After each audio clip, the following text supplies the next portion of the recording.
सध्या आपल्या राज्यात दोन नेत्यांमधला वाद कमालीचा गाजतोय। हे दोन नेते आहेत संजय राऊत आणि गिरीश महाजन।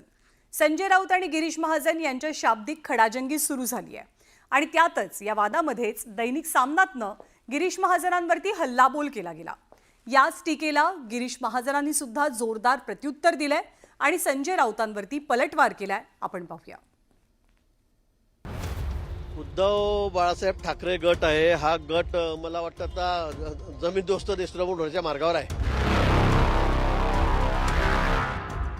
मुळात तुमचा पक्ष जमिनीवर आहे का?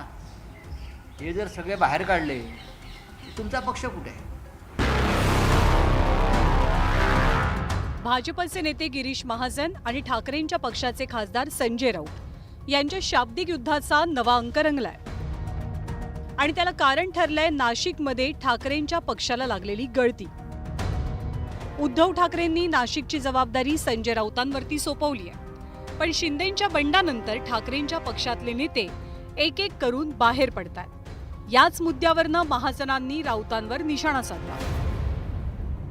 ताकदीवर लोकांना धमक्या देऊन पक्ष फोडायचे आणि त्यासाठी जे दलाल नेमलेले आहेत भाजपने, त्यातले एक दलाल म्हणजे गिरीश महाजन। ही राजकीय दलाली त्यांनी केल्यामुळे सगळा म्हणजे पूर्ण उद्धवजींची सेना सगळी संपली। आज त्यांच्याकडे कोणी शिल्लक राहिलेलं नाही।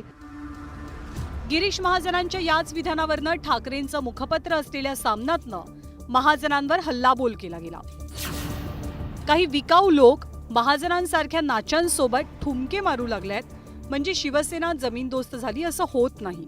शिवसेना जमीनदोस्त करण्याचं स्वप्न घेऊन नाचणारे अनेक नाचे महाजन याच जमिनीत गाडले गेले हा इतिहास आहे। महाजन, तुम्ही सुद्धा त्याच मार्गानं निघालेला आहात अशा शब्दात गिरीश महाजनांवरती बोचरा शाब्दिक हल्ला चढवला गेला। पण गिरीश महाजनांनी सुद्धा या टीकेला जोरदार उत्तर दिलंय। मी शिवजयंती असली की निश्चित तिथे लेझिम खेळतो, ढोल वाजवतो, नाचतो। आंबेडकर जयंतीला आपण पाहिलं, प्रत्येकाला मी लेझिम खेळतो आहे ना। श्रीरामनवमीला सुद्धा आपण बघितलं असेल, मी भगवा झेंडा घेऊन नाचतो। यात वावगं काय? यात वावगं काय? आणि मी जर म्हटलं की तुमच्याकडच्या लग्नामध्ये कोण कोण नाचलं तर मग तुम्ही त्यांना काय म्हणणार? माझ्याकडे क्लिप आहे ना, तसं आपल्याला चालेल का?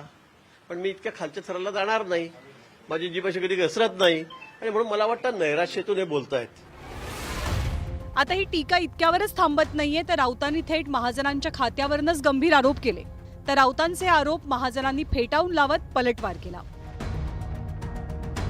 350 फाईल गिरीश महाजन यांच्या मंत्रालयामध्ये पडून आहेत, कारण त्या 350 फाईलचे व्यवहार व्हायचे आहेत आणि सगळे व्यवहार मिस्टर फडणवीस, लक्षात घ्या मी काय सांगतोय ते, आणि सगळे व्यवहार हा अभिषेक कौल नावाचा ठेकेदार आणि बिल्डर जो नेमलेला आहे गिरीश महाजन यांनी, तो करतो। 209 फाईल आतापर्यंत माझ्याकडे आलेल्या होत्या मंत्रिपदाचा भार घेतल्यापासून। त्यातल्या तर माझ्याकडे मी माहितीच मागवलेली आहे। त्यातल्या जवळपास 193 फाईल त्यावेळेस मंत्रिमंडळ कधीच गेलेला आहे। 16 फाईल 15 फाईल आता आहेत, त्यातल्या जवळपास 13-14 फाईल त्या 2-3-4 दिवसामध्ये माझ्याकडे आलेल्या आहेत। असं काहीतरी वायफाट बोलायचं आणि त्यांना असंच आहे, त्यांच्यावर कोणी काही बोललं की मग त्यांनी बेछूट आरोप करायचे, म्हणजे बेभान आरोप करायचे, सनसनाटी पसरवायची। एकीकडे नाशिकमधील ठाकरेंच्या पक्षाची जबाबदारी संजय राऊतांच्या खांद्यावर आहे, तर दुसरीकडे नाशिकसह उत्तर महाराष्ट्राचे भाजपचे कारभारी म्हणून गिरीश महाजनांची ओळख आहे।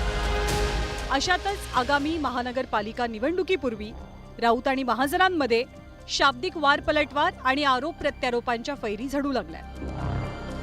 Bureau report, news 18 Lokmat.